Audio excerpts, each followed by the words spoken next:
I'll interview you. Hey guys, welcome back to Jordan's Room. I'm here with Alana. It's Lister, like A-lister? Yeah, it is. It is. A-lister. It is. Thank you so much for coming on my podcast. I know we've been meaning to do it for so long, and I'm grateful for your time. Obviously, you're not in lockdown at the moment. No. What have you been up to? You guys just got out of lockdown, didn't you? Yeah, we have been in lockdown for like a week. The last week or two. I think I've been out of lockdown for 1 week now, and pretty much been doing nothing. I feel like I'm basically in lockdown because I've just been staying in. Actually, no, that's a total lie. I've been doing activities. As soon as lockdown finished, I went crazy in lockdown. I had a mini meltdown, and after that, I was like, I need to do activities and get out of the house. So I've been trying to do like weird stuff, going like ice skating and hot and just getting out of the house. 100%. I honestly believe, like, during lockdown, as I was telling you off the screen, that it's such a good time to sort of try and accept it is what it is. No one can do anything about it. This is an amazing time to sort of sharpen your tools, learn more about your trade, learn more about yourself, your mental, like your emotional side of things.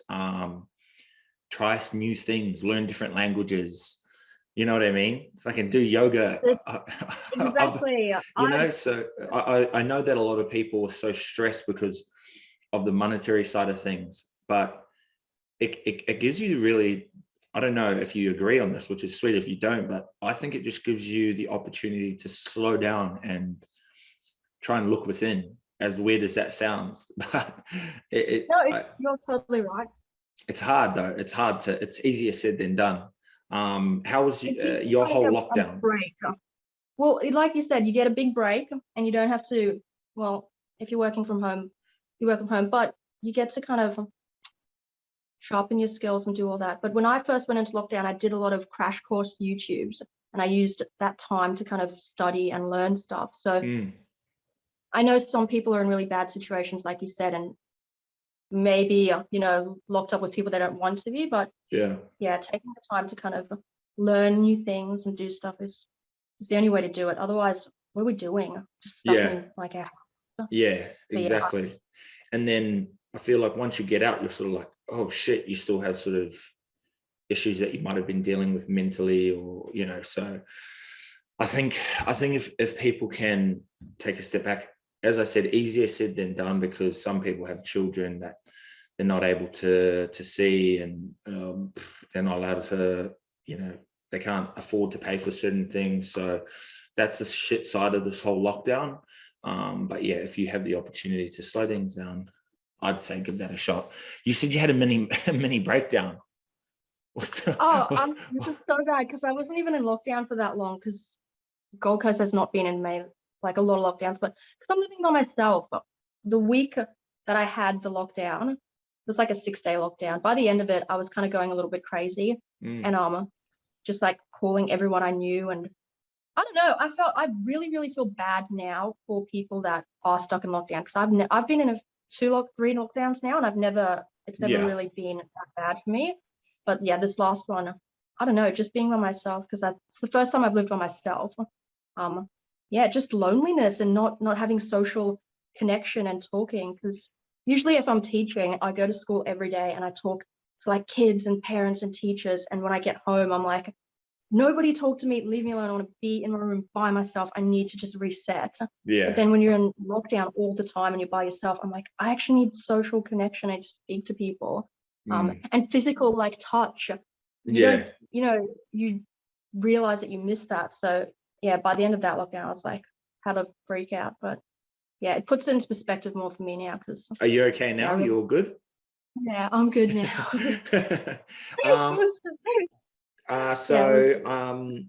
Obviously you were on the last season of Married at First Sight. How was that whole experience? Because for people that don't know, Married at First Sight is you don't get to meet the person before you marry them, am I right? You're meeting them on your wedding day. So how was how was that when you, in my mind, you'd turn the corner and then you'd see the person you'd marry? How was that whole experience? Because I know that you said you had a fun time, but were you anxious at all when you sort of, you know, you did all the requirements before the show, but were you just like, was there ever a point where you're like, what the fuck am I up to? Definitely the whole time, because when we were originally getting ready for the show, it was COVID. This was the first COVID, towards the end of the first COVID scare. So they were the whole time on the lead up. They're like, just so you know, you're in, but we might not even do the show because of COVID. So just keep that in mind. So the whole lead up was me going, well, wait, what do I do? Do I plan for this? Because you want to get ready, you want to, you know, get your shit together before you go on. So it was there was a lot of anxiety because I was thinking they're probably not even going to do the show with my luck. And yeah, it actually, like, the whole lead up, they actually don't tell you that you're in until very soon before you're meant to actually go into the show. But then because of, so the whole time you're just wondering, you're kind of speaking to people, but you have no idea what's going on. You're kind of like, oh, I'm in, aren't I? I'm pretty sure I'm in. But actually, the whole time I thought I was in, but I realized that a lot of people think they're in. I think they keep a lot of people in that mindset so that it doesn't get leaked. I see. And because a lot of people will be like, oh, I was in the final stages. And I was like, that's like 1,000 people that I think they're in the final stages. And I think they do that to keep it secret. But so what had happened is when they finally were like, yes, you know, you're actually in, it was very soon before I had to leave. But then COVID was happening, and they were like, oh, it's actually been postponed a little bit, and it also might not even happen. So it was wild because I was moving house at that time as well, and I wasn't sure what I wanted to do with the teaching thing, and it was all just, it was crazy because I was like, I'm going to go on, I'm going to get fired, I'm not going to be able to teach anymore because I'm going to say something stupid, so yeah, a lot of anxiety in the lead up, and then the show actually happens. And because I've watched a bit of the show here and there, and it's just obviously there's a lot of drama and stress on the show. How did you find, because you were married to Jason, are you guys still together at the moment? No. You guys still in contact or anything like that? No. No. And are you guys getting married? Is it actual marriage? Like, are you? No, it's just like there's a law that you can't actually marry anyone in Australia unless you've known them for a month. So it's a ceremony, but the American one, they actually literally get married. So I see. So that whole process, because you watch reality TV shows and you're like, fuck, this isn't real at all. You know, they're just making up drama. How much of the show was reality? So it was real, but not all of it was shown. So my dramas were all real. I was not making up dramas or told to do. I was just dramatic. I actually wasn't a lot of drama on the show, but any drama that I had was just me in general. But I think the way they pick their people is they know the types of people that are going to bring drama, like, anyway, and they put them with people that are going to push their buttons, and then they put them in situations that are going to, like, heighten or, you know, make certain things come out, and the drama happens through like that way. But a lot, like, I didn't get told that any of the drama was made up. I know lots of people in other reality TV shows are like, oh, the producers do that or this, but I feel like it's really easy to make drama happen if you, like, the way they psychologically profile everybody before the show, and there's so many different types of people, and you put, like, people that you know are going to argue together, it's like, you can create drama that way. So it's still like, And were you guys allowed to, like, hook up with your partners and stuff like that, or was there just like a COVID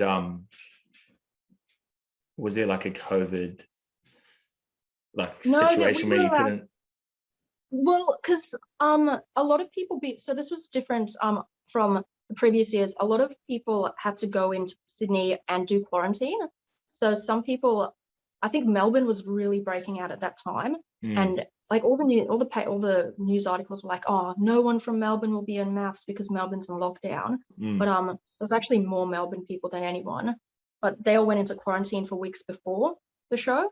And I think because of that, they didn't need to, you know, worry about hooking up because everyone's kind of been separated for 2 weeks, making sure they didn't have COVID. Yeah. So there was no restrictions on like hooking up sort of thing. And I've watched, I'm not too sure about last season, but I've watched a few on other seasons here and there. Like people hooking up with other people's like partners and shit. Did that happen to you like in your season? Did anyone play up? Yeah, there was 2 people in my season that Coco, you know what's so funny is I don't even remember half of this stuff because it was so long ago. And then filming happens, and then you wait months, and then the show airs, and then you talk about it and you're like, oh, I can't even remember. So by the time it's all been processed mentally. So yeah. So I have it's finishing in Holland right now, and I'm getting like DMs from people in Holland that are like they're asking me specific things about the show, or they're like hyping me up about the show, and I'm like, oh, what? I don't even remember like what they're talking about. And but it's nice. So yeah, Coco hooked up with Cam, and that was the only like scandal. Okay. Partners hooking up in our season. Do you keep in contact with anyone off the show? Yeah, I keep in contact with some of the girls and like some of the guys, but have you hooked up with any of the other guys off the show? No, I have not. I haven't. Almost got you. Almost got you. I haven't. I would say I would really say if I had, because if I did and I lied about it, I'm sure they would come out and do it. Yeah, liar. Would you be open to going to any other shows? Like, would you be open to go on like Love Island or anything like that? Have you been hit up? I haven't been hit up. And I think it's because my contract is for a year. I can't do anything. Oh, so okay, I see. You can't even apply or like do anything with any other TV networks for a year. But Love Island would be hectic, but I'm too old. Like Love Island, I think is for like 25-year-olds. Yeah, I don't think I'd put like a 31-year-old on there. You never know. You never know. So what else have you been up to? And you on the show, and then so you were a teacher beforehand. Are you still teaching at the moment full time, or because I know that you talked about a lot of things on the show that like that would be that I got a lot of grief about because I was speaking about sex and about orgasms, and people thought it was really inappropriate because I'm a teacher, but that's stupid. So what are your thoughts about that? Like, do you feel like Australia is it's a much harder country to talk about that sort of space, like that space? Because I know when I started my podcast and I was talking about sex and all these things, and I wasn't being disrespectful talking about females. I was just talking about just talking about openly talking about sex. And then I feel like people are so fucking prude that I'm talking about what you guys do. It's like Australia is really conservative and very, I think, angsty about that stuff. But like, it's so natural. Everyone likes sex. We literally like everyone. You're wired to like sex. You have an orgasm and it feels good. And then we're all not allowed to talk about. Yeah, amazing, right? And then, but you can't talk about it. And I've always felt like, especially being a girl, it's a little bit even more shameful to talk about it. And then even being a teacher, it's like I've just felt so shamed, like triple shamed my whole life if I've ever been sexual. And then when I was on the show, I was like, I don't care. Like, I'm going to speak about sex. I may as well do it when a lot of people are going to hear me. And then if they have a problem with it, I can have a rant about like, sex is good, and why can't I talk about it? And it's girls have orgasms. 100%. And I know, so not to the extent, obviously, because you're on national television in other countries. And I remember when I started, I just was getting messages from family members, and they were like, "What the hell? What are you talking about bloody sex positions and having sex, and I was like you've got 8 kids. Like, how did you you've got 8 children. Who are you to tell me about talking about having sex? You didn't make those, like, you didn't make those by chance. Yeah, what's the reason? Like, why it's so, like, why are we not allowed to talk about, not allowed, but why is it such a bad thing Like to taboo. talk about? Yeah. Yeah, well, because over in the States they talk about it so openly, and you know, males, even females, they don't frown upon it. They love that shit. It's like, but over here it's like massive taboo over here, because I've had girls come on that have spoken about it, and they were like, man, that was actually, you know, refreshing. And you know, it's, you know, who knows, maybe this podcast is going to change it all. Maybe. And dream big. It's good at, like, what you're doing is good because you got to talk about it. Some people have to talk about it, and same as like doing it on MAFS. It's like a lot of people are going to see it, and a lot of people, then it starts conversations, and then more people that have the question go, yeah, like, why shouldn't she talk about it? And so it helps. All of these things help, so it's a good thing. Keep talking about it, and plus it helps with the people that. My mum stopped listening to the podcast. Really? Sorry, you go. No, I'm joking. Because I was like, I watched a few of your podcasts, and it's like, they're not like overly like. No, well, the position that I'm in is, it's hard for males to speak openly to females about, you know, certain things, or even, you know, I this is what I think. It's easier for girls to come on and talk about sex with girls, and talk about having, you know, sexual experiences with guys or whatever, and then for guys to do it like with another guy. I know dudes do it all the time, but you're sort of like, oh, that's fucking weird, you know. So I don't really go too in depth about my own.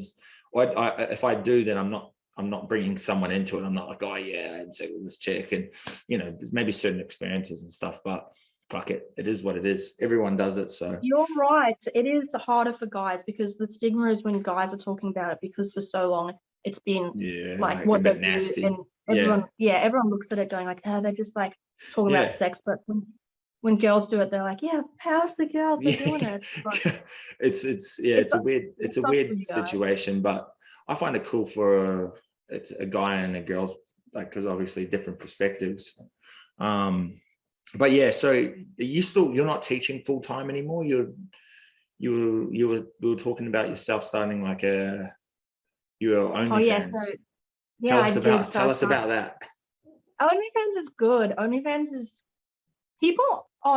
so firstly, OnlyFans is a site where people literally sell workout videos and recipes and like artwork and sex and adult stuff.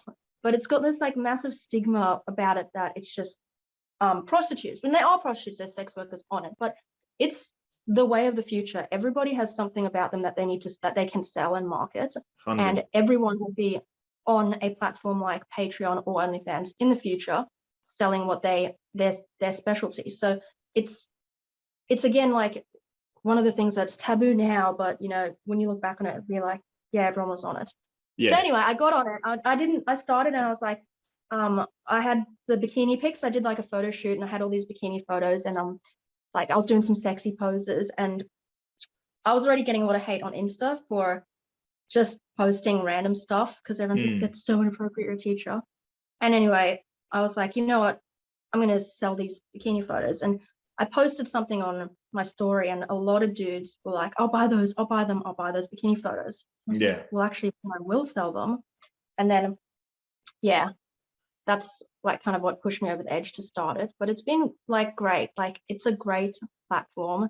You don't feel so, like, through COVID, you don't feel so lonely. Like, I was lonely through COVID, but there were dudes on there that were going through lockdown that I was speaking to. And you know, you make friends and you connect with people on there, and they're lonely as well. And there's people on there going like, oh, you know, this is the first time I've had this, I feel like weird. But you know, I miss you or something. I'm like, yeah, you know, I've been talking to you for a week, and you know, like, it's great talking and it's the way of the connecting, so future. It is the way of the it future. is. I believe. I think, as you said, during this whole COVID situation, it does give people the opportunity to make money. And there's the stigma that it'll probably be carried with it for a minute, but I guess it's you've got to put your ego aside as well to have the confidence to go on OnlyFans, because I wouldn't I don't know if I'll be able to do it, but I feel Depends like what you want to do on power there. to you, you know what I mean? Like, fucking oath, like, why wouldn't you do it? And you can make money off it. And people post up bikini shots and shit on Instagram for free. So I mean, So all the money I've made so far, because I haven't done any nudes yet, but I will, like, I feel like as I get on it more, I probably, feel a lot more comfortable with, talking to people and getting to know them and doing more stuff. But all the money I've made so far is from photos that like girls would be putting on their Instagrams for free anyway. Exactly. So is it a subscription model, or do people just ask to buy photos? Like, I'm not sure. I've never been on an OnlyFans, but I don't understand how it really works. It's a subscription model, and then you can just sell private messages. So I people see. subscribe, and then you can just private message them. Like if they want something specific, you can can people send them screenshots shit on it? They can, but they get reported. I see. So yeah, because stuff gets leaked all the time on that. But there's new companies now where you can like scan for your face and get certain images taken down. Oh, I haven't okay. done that. Yeah, I haven't done that yet because I haven't done any nudes. I'm like, when I do start, if I don't know if I'm gonna like to the extent of what I'll do, but if I have my body fully shown, then I'll start getting those images that are leaked taken down. Yeah. But yeah, I'm sure that they get leaked. So I mean, there's a bunch of dudes on there. I'm pretty sure I got past students on there as well. Like, it's actually, I know I have past students on there. I lie because I was talking to one and I was like, "Get off of here, man! What are you doing? Why are you here?" That's crazy. That's crazy. Man, that would be the whole. That would be obviously the whole buzz, right? Like, you being a teacher and then being on OnlyFans. That was the hardest part for me to like mentally overcome, was going, they're kids that I would have taught that will jump on here, and if I like whatever I put out, I have to just know that they're going to see that as well. And then after a while, I was just like, fuck that. If they want to, they're 18, they can do what they want. I'm gonna just like, and so when you started OnlyFans, did you get people that follow you were like a bit of hate or anything like that, or was everyone's quite smooth about it? Oh no, I got a little bit of grief, but not really. Like, I got a little bit. People just commenting, being like, don't sell out, don't show your body, and and I'm like, fuck you. And there's nothing I like doing more than something that someone tells me not to do. Someone's like, I'm like, I'm gonna do it now and send you a photo, because that's always something that, like, because my whole life I feel like people have been like, don't talk about sex, like, don't show any of your body, and I'm like, why? It's like, don't get me started. I mean, start on society and people, but yeah. Get started. Do you reckon you'll be like doing this? Go. Sorry. People have all these opinions about what's like right or wrong, and they don't even know why they have them, and they just, they just blindly follow whatever they've been taught and programmed to believe, and then harass other people about that. And it's like, yeah, you don't actually want to get me started because I'll go crazy on this. But yeah, what did you say? No. I was saying, like, down the track, obviously, are you going to be, after your year's up, do you think you're going to be doing OnlyFans, or do you think you'll look into, potentially going on, like, as you said, like you would look and go into Love Island, but would you go on like Bachelor or anything like that? Oh, sorry. Sorry about this. Simba. I can't see anything. No, that's no, that's fine. Can you see me now? Oh no, I can see you. Oh I didn't yeah, see what cool. Sorry, no, Yeah. that's fine. Yeah, like, do you reckon you'll go on like The Bachelorette or anything like that? Would you be open to it? Yeah, I would be. I don't know how OnlyFans would affect the like people that make those shows, because I don't know how open people are to, you know, people having that kind of thing. But Yeah.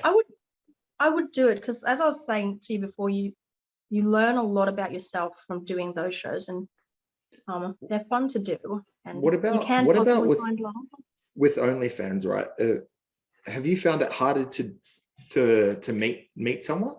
Like, do you have a boyfriend at the moment? No.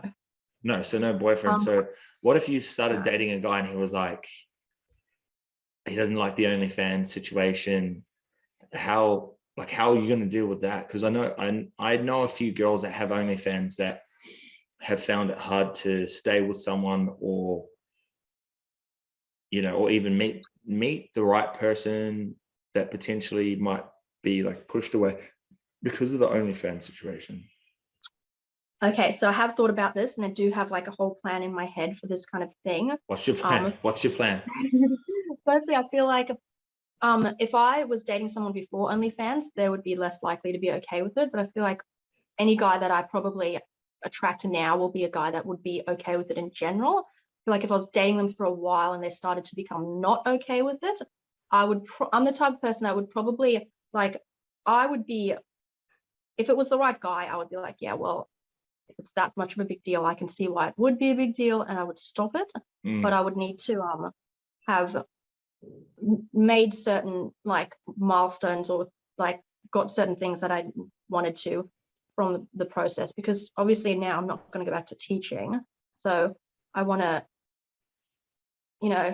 have OnlyFans, and the money is good, so I want maybe have you looked into like investing? Have you looked into all that yet? Because it's still quite fresh, isn't it? It's still quite all new. It is. It's so new, and my first idea was like, just do it for a little bit, slowly, like don't go nude straight away, just slowly ease into it, see if you like it, see what the money's like, see if you like talking to people, and then make a better decision about what you want to do. And at this point now, I'm like, yeah, this is fun and it's good money. It's not something I can stay in for a long time, so what am I going to do to make sure that when I come out of this, I'm not going to be a hobo? So yeah. Well, that's exciting. It's exciting for you then. And yeah, it is exciting. And then, if I had a guy and they were like, a lot of guys like to see boy girl on OnlyFans anyway. So like, if they were like really against it, maybe I'd stop. But if they were like down, I'd be like, well, let's do something together on OnlyFans. I know a lot of couples do that anyway. So each to their own, man. Each to their own. Yeah, exactly. It's all each to their own. Whatever. But listen, sorry, we'll wrap it up there. But thank you so much for coming on. As I said, when lockdown ends in Sydney and people can travel, I'd love to have you in the studio and chop it up. And maybe you might meet your future husband from one of our listeners from the podcast. Maybe. But yeah, I will come to Sydney when lockdown's over. 100%. 100%. Yeah, for sure. We'd love to have you in the office, and get I always, as I said, face-to-face podcasts or so much better energy, better vibes. But thank you so much. I really appreciate it. That's all good. Thank you.